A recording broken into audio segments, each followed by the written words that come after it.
पद्मवी वाले लोग हैं सर, जो कमल फॉर्मेशन वाले लोग हैं, उनको हिंदुस्तान का नेचर नहीं समझ आया। हिंसा, नफरत हिंदुस्तान का नेचर नहीं है, चक्रव्यूह हिंदुस्तान का नेचर नहीं है। हिंदुस्तान का नेचर अलग है। हिंदुस्तान के नेचर के बारे में अब मैं आपको बनाना चाहता हूं। हर धर्म में चक्रव्यूह के खिलाफ फॉर्मेशन होता है, हर धर्म में। माननीय सदस्य, आप जानते हो हिंदू धर्म में चक्रव्यूह का ऑपोजिट क्या होता है, जानते हो आप चेयर को एड्रेस। मैं बताता हूं सर। शिव की बारात होती है सर, शिव की बारात में कोई भी आ सकता है, किसी भी धर्म का कोई भी व्यक्ति आ सकता है, बारात में आ सकता है, नाच सकता है, गा सकता है, अपना सपना देख सकता है। सर, गुरु नानक जी, सिखों की बात करी जाए तो सेवा करने से किसी को नहीं रोका जा सकता है, लंगर से किसी को बाहर नहीं फेंका जा सकता है। सर, इस्लाम में कोई भी मस्जिद में आ सकता है, चर्च में कोई भी घुस सकता है, संगम में कोई भी आ सकता है सर, मगर इनके चक्रव्यूह में सिर्फ 6 लोग हैं सर। तो ये लड़ाई शिव की बारात और चक्रव्यूह के बीच में है। हम चक्रव्यूह तोड़ते हैं, हम चक्रव्यूह तोड़ने का काम करते हैं। मनरेगा, हरी क्रांति, आजादी, कॉन्स्टिट्यूशन, ये चक्रव्यूह को तोड़ने के काम है। इससे देश में खुशी आती है, डर मिटता है, कॉन्फिडेंस आती है। आप पद्मव्यूह चक्रव्यूह बनाने का काम करते हो। चक्रव्यूह शिव की बारात को हरा ही नहीं सकता है। आप अपने इतिहास को देखिए, आप अपने आप को हिंदू कहते हो, आप हिंदू कहते हो, आप हिंदू धर्म को समझते नहीं हो।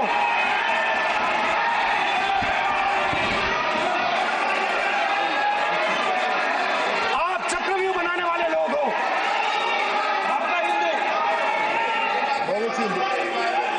बोगस। ठीक है सर, तो अंत में मैं ये कहना चाहता हूं, अब शांत हो जाए, खत्म कर रहा हूं सर, घबराइए मत, डरो मत।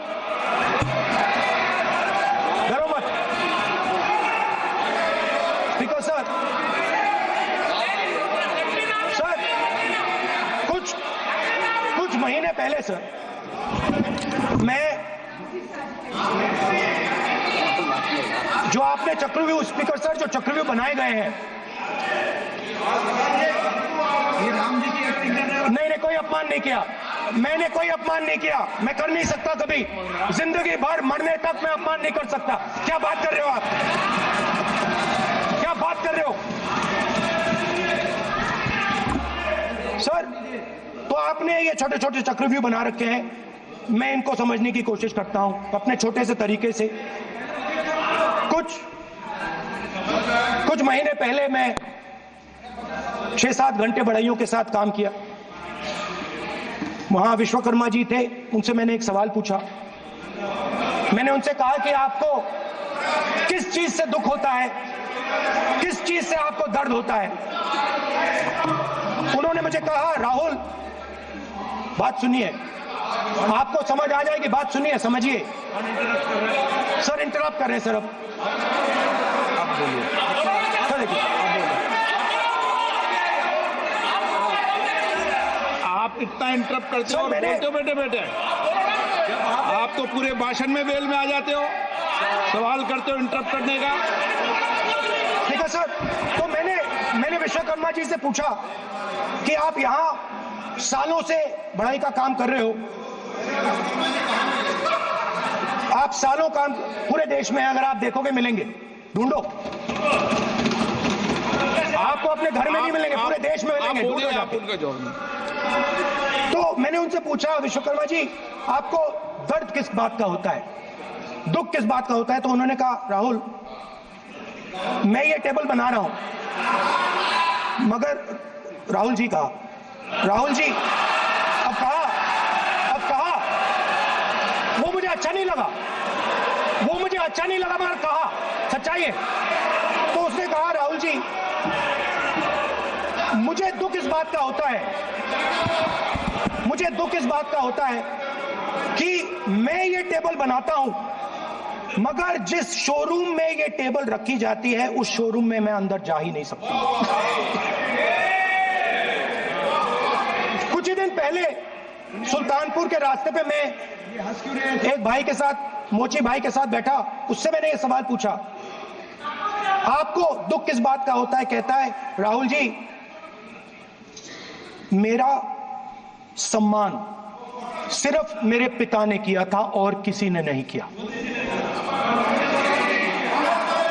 तो मेरा कहना है सर, ये जो आपने चक्रव्यूह बनाया है, इस चक्रव्यूह से करोड़ों लोगों को नुकसान हो रहा है, दर्द पहुंच रहा है, और हम इस चक्रव्यूह को तोड़ने जा रहे हैं। और तोड़ने का सबसे बड़ा तरीका जिससे आप लोग डरते हो, कांपते हो, वो है जाति जनगणना।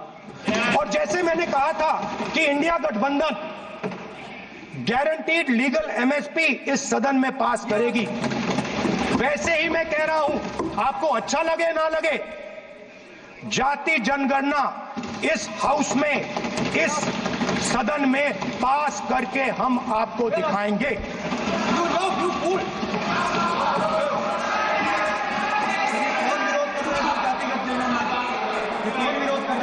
क्यों बैठे बैठे टिप्पणी कर रहे हो आप?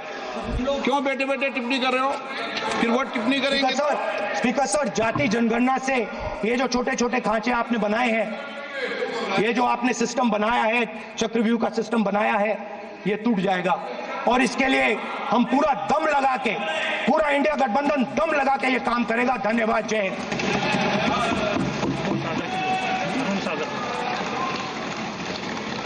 राजनाथ सिंह जी।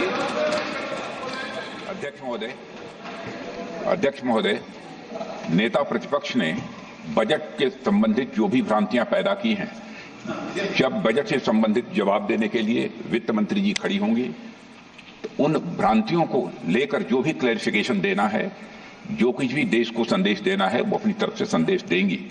क्योंकि मैं मानता हूं कि कई भ्रांतियां बजट को लेकर पैदा की गई हैं, लेकिन देश की सीमा की सुरक्षा जिन बहादुर जवानों के हाथों में रहती है, सेना के जवानों में, यह इतना संवेदनशील मुद्दा है इस देश की सुरक्षा का। और सेना से जुड़े हमारे अग्निवीर के जवानों को लेकर जो देशवासियों को गुमराह करने की कोशिश की जा रही है, उस संबंध में मैं कहना चाहता हूं, जब भी आपका आदेश होगा इस सदन के समक्ष मैं पूरी तरह से अपना अग्निवीरों को लेकर स्टेटमेंट देने को तैयार हूं। विष्णुदत्त शर्मा। हाँ, क्या आपने अपनी बात खत्म कर दी ना? सर जवाब देना सर। आपने कहा सर जवाब देना। आपने ये कहा उन्होंने कुछ नहीं बोला, उन्होंने आपके शब्दों को बोला कि अग्नि सर, एक मिनट, मेरा नाम लिया सर। हाँ, तो मैं बोलने दूंगा आपको। एक मिनट। अग्निवीर पे विषय पर उन्होंने कहा कि मैं सारे विषय पर चर्चा करने को तैयार हूं। ये काम सर, डिफेंस मिनिस्टर ने कहा कि मैंने अग्निवीर की बात उठाई। सब पहले भी डिफेंस मिनिस्टर ने कहा था कि शहीद अग्निवीर परिवारों को कॉम्पनसेशन दिया गया है, और उन्होंने कहा, हाउस में कहा कि 1 करोड़ रुपया कॉम्पनसेशन दिया गया है, मगर सर वो गलत था। सर, उस शहीद परिवार को इंश्योरेंस दिया गया था, कॉम्पनसेशन नहीं दिया गया था। सर मैं ये कहना चाहता हूं, सर ये सच है सर। और सर, भाषण के एकदम बाद सर कॉम्पनसेशन गया था सर। सर ये सच्चाई है सर, इसको कोई नकार नहीं सकता, ये सच्चाई है सर। सर आखिरी बात सर, आपने एक और चक्रव्यूह बना दिया है सर। मीडिया वालों को सर आपने पिंजरे में बंद कर दिया सर, उनको बाहर निकाल दीजिए प्लीज। एक मिनट। माननीय आप प्रतिपक्ष के नेता हैं और ये मैं आपसे हंस रहे हैं आप, ये तरीका आपका, आप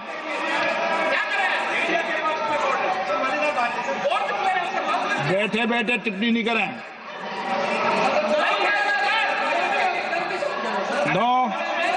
आपने माननीय प्रतिपक्ष के आप नेता हैं, मैं आपसे ये अपेक्षा करता हूं कि आप नियम प्रक्रिया को पूरा पढ़ ले पहले एक बार। मुझे अच्छा लगेगा आप नियम प्रक्रिया को पढ़ लें। कभी भी सदन के मामले के अंदर कभी भी कोई मान्य सदस्य टिप्पणी नहीं कर सकता। यह व्यवस्था अध्यक्ष की होती है, ठीक है ना? ये अध्यक्ष व्यवस्था की। हाँ बोलिए, आप मुझसे तो बोलिए ना। एक सेकंड हाँ एक सर बेचारे, हाँ सर बेचारे, सर मीडिया वाले हैं सर। बेचारे नहीं है वे, बेचारे शब्द बोलो उनके लिए। सर नॉन बेचारे मीडिया वाले हैं सर। नो बेचारे नहीं, नॉन बेचारे सर, नॉट बेचारे मीडिया वाले हैं सर। हाँ सर नॉट बेचारे। एक मिनट, आप मैं बैठा हूँ ना, वह आप आसन पे बात कर रहे हो तो आसन को बात करने दो। नो मैं बताऊंगा। सर नॉट बेचारे मीडिया वालों ने कहा है सर कि प्लीज, उन्होंने मुझसे कहा है कि आपसे हाथ जोड़कर कहें कि उनको निकलने दें, क्योंकि वो बड़े डिस्टर्बेंस है। एक मिनट प्लीज, एक मिनट। सदन के नेता हैं आप, प्लीज आपको बैठे बैठे बोलने की टिप्पणी की। सदन के बैठे बैठे टिप्पणी मत कीजिए आप, प्लीज। सदन के अंदर मैंने पहले भी कहा कि आप नियम प्रक्रिया को पूरा अध्ययन कर लें। सदन की किसी भी व्यवस्था के मामले के अंदर आप प्रतिपक्ष के नेता हैं, आप मुझे चेंबर में आके मिले, कोई परेशानी हो, किसी को अलाउ नहीं किया हो, कोई बात हो तो हमें बताएं, ठीक है ना? लेकिन सदन की, आप अब बैठ जाइए, सदन के अंदर सदन की व्यवस्थाओं पर प्रश्न नहीं उठाएं, ये आपसे अपेक्षा है। प्लीज, नो हो गया, ठीक है।